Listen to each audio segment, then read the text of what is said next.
Assalamualaikum warahmatullahi wabarakatuh. Hari ini kita ketemu lagi untuk belajar tentang analisis resiko. Nah, resiko yang akan kita pelajari hari ini adalah berkaitan dengan resiko perubahan tingkat bunga. Hal-hal yang mendahului sebelum kita lanjut ke materi cara ngitung gimana sih resiko tingkat bunga, kita pahami dulu bahwa investor itu dia menyukai pengembalian. Apa sih maksudnya pengembalian? Pengembalian ini maksudnya adalah keuntungan atau return yang diberikan oleh perusahaan tempat dia menginvestasikan uangnya. Jadi investor itu suka itu, dia suka return, tapi dia tidak menyukai resiko. Nah, resiko investasi ini dapat diukur dengan dua cara. Yang pertama, menurut basis yang berdiri sendiri ataupun berdasarkan konteks portofolio. Jadi misalkan kalau menurut basis gitu berdiri sendiri itu suatu perusahaan memiliki beberapa saham misalnya. Karena uang perusahaan itu rata-rata kan diinvestasikan kembali ke perusahaan-perusahaan lain gitu karena untuk menghasilkan return itu tadi atau keuntungan itu tadi. Makanya kadang-kadang risiko itu harus diukur dengan dua cara, sendiri ataupun bareng-bareng. Nah, kalau sendiri gimana? Misal perusahaan itu punya 5 saham. Menanamkan saham di Unilever, BCA, Mandiri, kemudian Indofood gitu. Terus BBNI atau Bank BNI. Nah, kalau misalkan udah menginvestasikan uangnya ke situ, kalau basis mandiri itu berarti ngecek resikonya itu berdasarkan per saham tempat dia menginvestasikan uangnya. Misalkan dia hitung yang mandiri itu resikonya kayak gimana gitu. Itu disebut sebagai stand alone. Jadi kita ngelihat resiko tapi benar-benar per tempat kita menginvestasikan saham. Nah, yang kedua itu ada namanya konteks portofolio. Jadi yang namanya portofolio itu adalah sekumpulan efek. Sekumpulan efek. Efek itu artinya adalah surat berharga. Sekumpulan efek yang digabungkan menjadi satu. Kita nanti bisa cek resikonya. Kira-kira dari seluruh saham kita gitu yang kita gabungkan, ini nanti returnnya akan gede atau malah resikonya yang akan besar gitu. Itu disebut dalam konteks portofolio. Jadi tadi Mandiri, BNI, Unilever, BCA itu kita jadiin satu. Nah, itu disebut sebagai portofolio saham. Kita disebut memiliki portofolio saham ketika kita memiliki saham lebih dari satu. Tapi kalau kita cuma punya saham satu aja misalnya di Sido muncul, itu tidak bisa dikatakan kita memiliki portofolio saham. Yang dimaksud dengan portofolio efek, efek itu macam-macam. Ada saham, reksadana, dan lain-lain. Yang dimaksud dengan portofolio itu adalah ketika kita memiliki lebih dari satu saham atau lebih dari satu efek, itu disebut sebagai portofolio. Nanti kita menghitungnya secara keseluruhan, berbeda dengan basis sendiri. Ya udah, kita ngitung resikonya per satuan efek itu. Nah, karakteristik perubahan tingkat bunga ini ada dua hal. Yang pertama adalah resiko perubahan pendapatan dan yang kedua itu adalah resiko perubahan nilai pasar. Apa sih yang dimaksud dengan resiko pendapatan? Resiko pendapatan itu namanya juga resiko ya. Berarti intinya berkaitan dengan kekhawatiran perusahaan atas berkurangnya pendapatan bersih yang diterima. Jadi biasanya misalnya nih perusahaan tuh dapat dividen setiap tahun totalnya gitu dari satu efek adalah dari satu saham adalah 10 juta gitu. Nah, risiko perubahan pendapatan ini artinya adalah suatu perusahaan itu khawatir kalau nanti return atau pendapatan yang dihasilkan dari proses investasi itu berkurang gitu. Awalnya biasanya 10 juta, 12 juta. Nah, ini berkurang. Jadi misalnya tinggal 5 juta, 7 juta gitu. Itu disebut sebagai resiko perubahan pendapatan.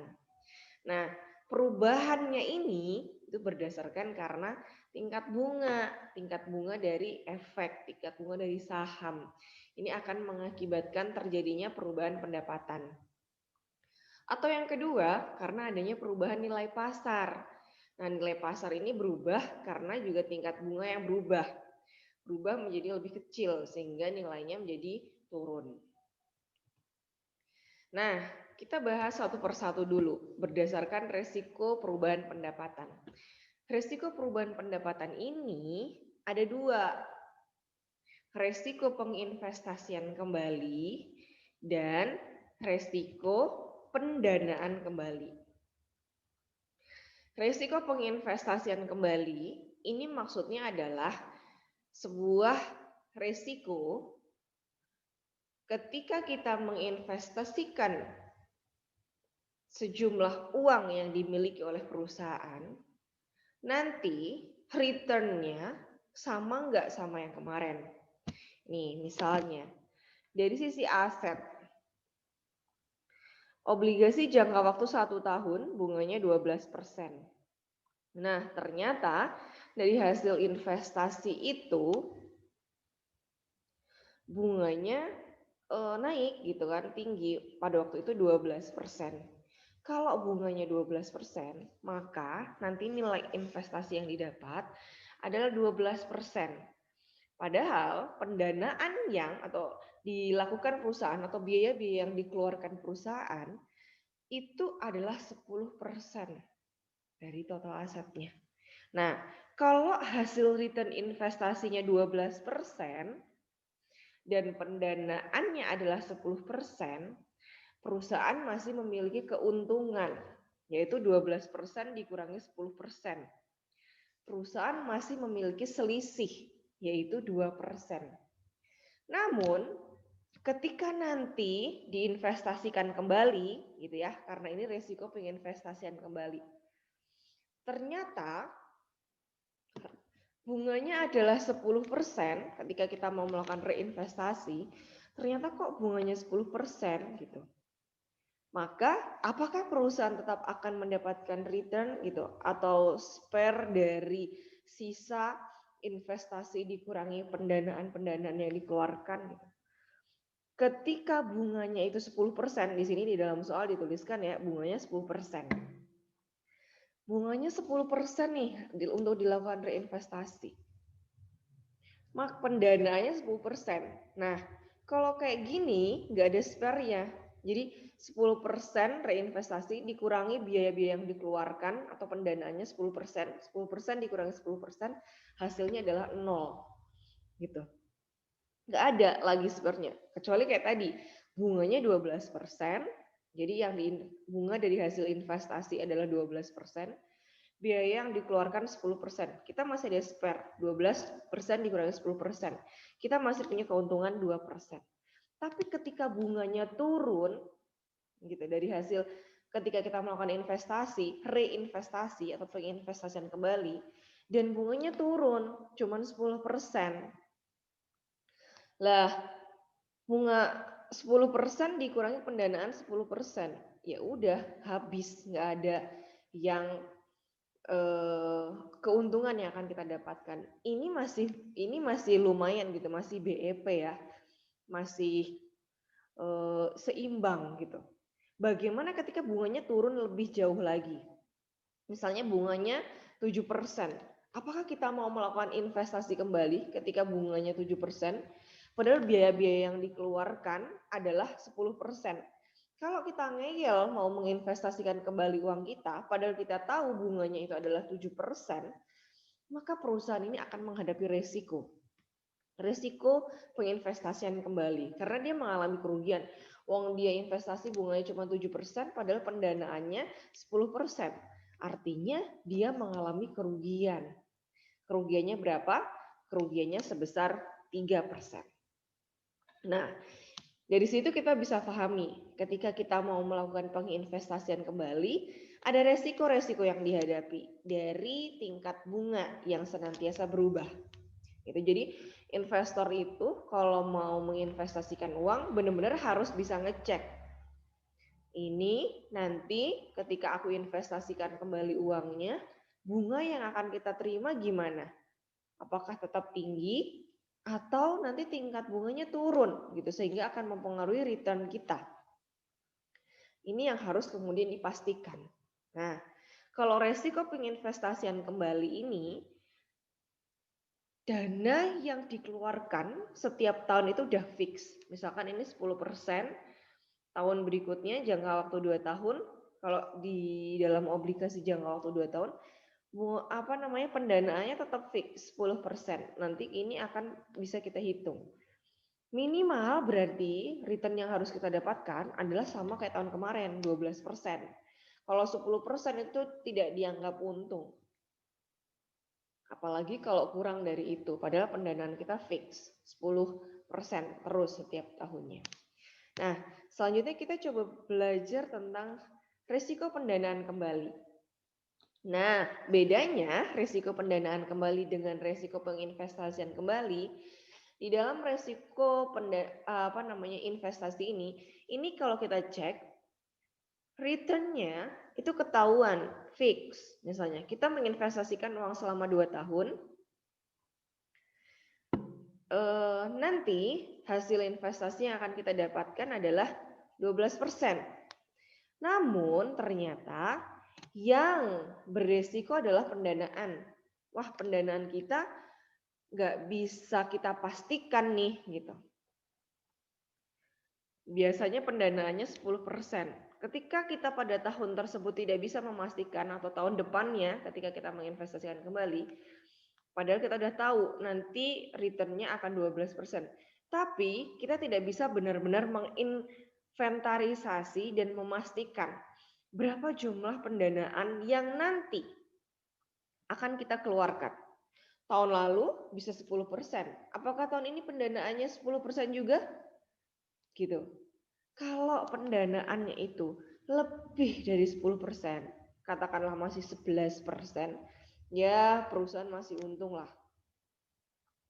Tapi untungnya berkurang.